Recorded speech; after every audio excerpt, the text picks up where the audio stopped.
Hello, my dear friends. My name is Amit Punia and I am your English teacher. Today we will discuss about past perfect tense. A tense used to describe an action that was completed in the past. यानी कि past perfect tense हम उस tense को कहते हैं जिसमें क्रिया past यानी कि भूतकाल में पूरी हो चुकी होती है। एंड इसका एक और यूज है वो बताता हूँ मैं आपको। In English the present perfect tense is used to describe an action that was completed before another action in the past. It shows early past. Hindi में कहें तो पास्ट परफेक्ट टेंस का प्रयोग उस काम के लिए किया जाता है जो भूतकाल में किसी दूसरे काम से पहले पूरा हो चुका था। यह पहले घट चुकी क्रिया को दर्शाता है। Let's have some example. जैसे कि डॉक्टर के आने से पहले रोगी मर चुका था।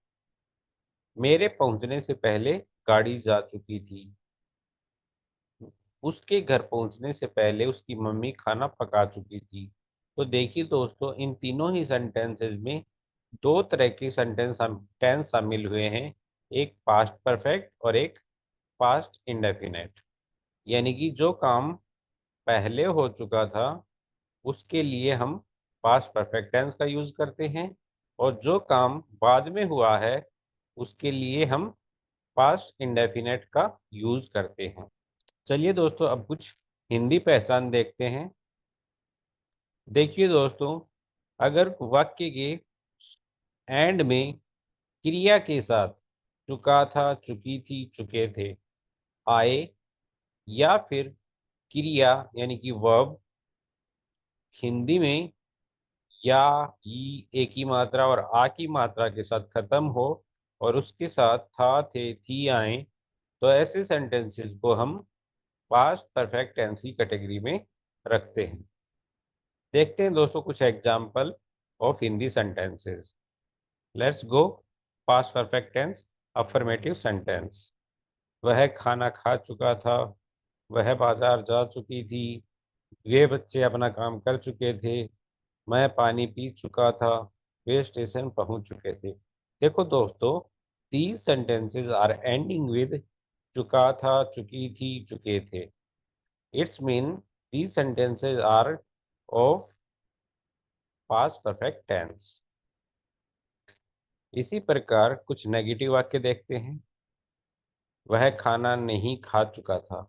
देखो दोस्तों, इस वाक्य का कुछ सेंस नहीं बना। इसको हम ऐसे भी बोल सकते हैं, उसने खाना नहीं खाया था। वह काम कर नहीं चुकी थी। उसने काम नहीं किया था। बच्चे पढ़ाई नहीं कर चुके थे। बच्चों ने पढ़ाई नहीं की थी। मैं फोन नहीं चुका था। मैंने फोन नहीं किया था।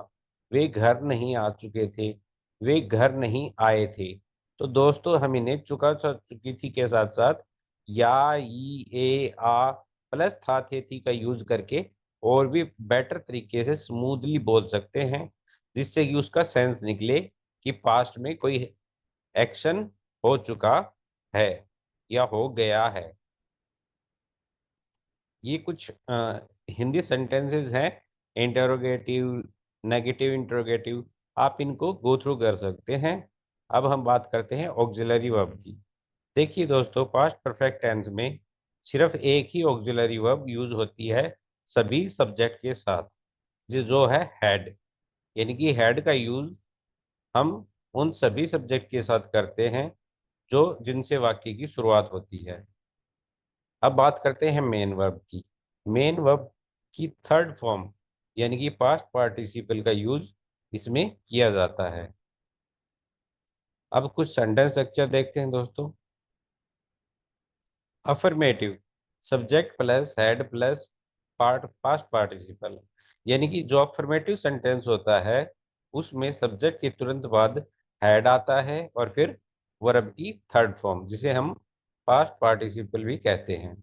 इसी तरह दोस्तों नेगेटिव, नेगेटिव में सबसे पहले सब्जेक्ट आता है, फिर हेड लगाते हैं, फिर नोट लगाते हैं, उसके बाद वर्ब की थर्ड फॉर्म और बचा हुआ वाक्य का भाग।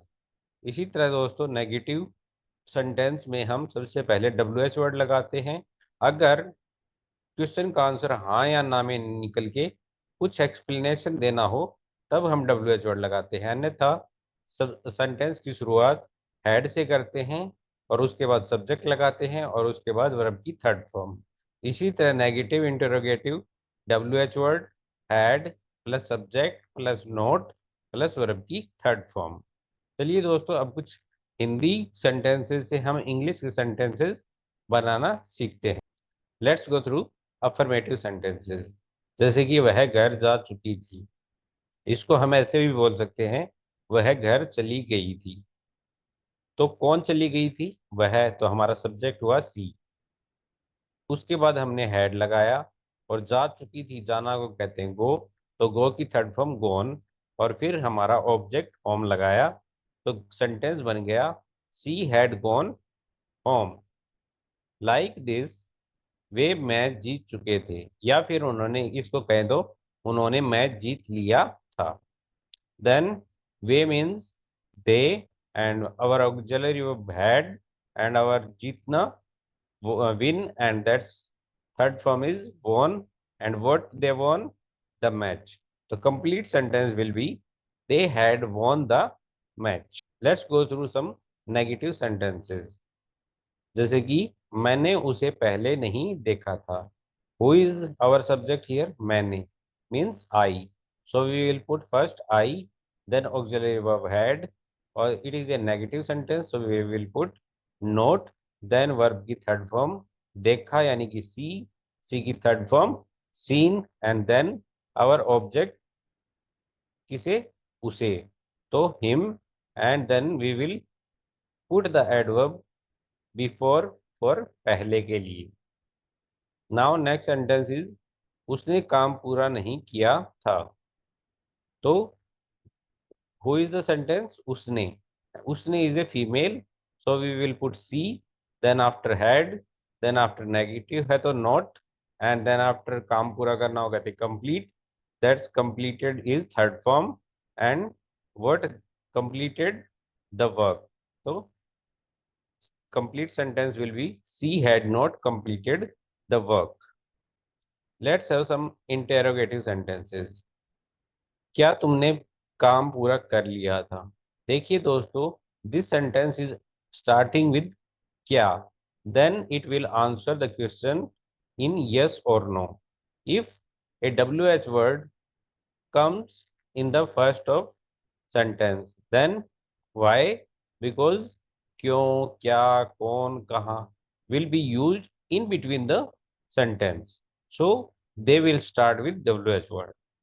let have let's have some example of negative interrogative sentences and interrogative sentences. क्या तुमने काम पूरा कर लिया था? It's mean it will answer yes or no, so we will put auxiliary verb first, तुमने, you, काम पूरा करना को कहते हैं finished the task or work, had you finished the work, और हम कह सकते हैं have you finished the task। क्या वह ऑफिस छोड़ चुकी थी? यानी कि हम इसको ऐसे भी बोल सकते हैं, क्या वह ऑफिस से निकल चुकी थी?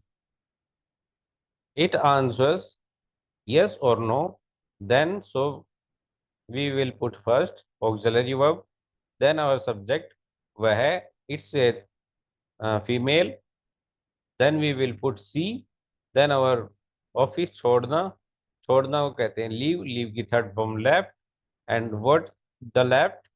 The office। Complete sentence will be had C left the home। Like this, some negative interrogative sentences. These are only the sentences that have not after the subject and before the main verb. That is common for interrogative and negative interrogative, that differentiate. So the questions start with kya, answer will be in yes or no, then they will start with auxiliary verb, then our subject, then our not, and then verb की third form, and then object or rest of part of the sentence. Like क्या तुमने homework पूरा नहीं किया था? It says the answer in yes or no. Then we will put had, then our subject you, and it is negative, so not. Homework पूरा करने को कहते हैं complete, so its third form completed, and the homework, that is rest of the part of sentence. So the complete sentence will be had you not completed the homework, और next में लगाइए question mark. Let's have some example of interrogative sentences that start with WH word. First of all, we go through the Hindi of sentence. सूर्यास्त से पहले उसने क्या किया था? And you can see the friends, क्या is coming in between the sentence. Then we will have to answer some explanation in explanation form. So this sentence will be start with WH word. क्या means what, then our auxiliary verb had, then subject he, and then verb की third form करना को क्या कहते हैं do, and its third form is done, and before sunset. The complete sentence will be what had he done before sunset. उसने अपना काम कब पूरा किया था? देखो दोस्तों, इसमें भी क्या आ रहा है, कब, वो कब बीच में आ रहा है वाक्य की, और जो एक्सप्लेनेशन मांग रहा है कि उसने काम कब पूरा किया था. It can be any time, like yesterday, a before day, and in the afternoon, in the morning. Like this we can explain the time of in answer of Vehan. So we will start the sentence with Vehan, then after auxiliary verb had, then our subject उसने यानी कि she, that is a female, and करना को कहते हैं complete, पूरा करने को कंप्लीट कहते हैं, तो its third form completed, and what, her homework. तो complete sentence will be when had she completed her work. Like this we can make some sentences, and there are lot of sentences that are given in explanation form, that how a Hindi sentence can be converted in English. So you can go through it and do your exercises in the last that are given by me, and you can translate by yourself. So दोस्तों, आज के लिए इतना काफ़ी है. धन्यवाद.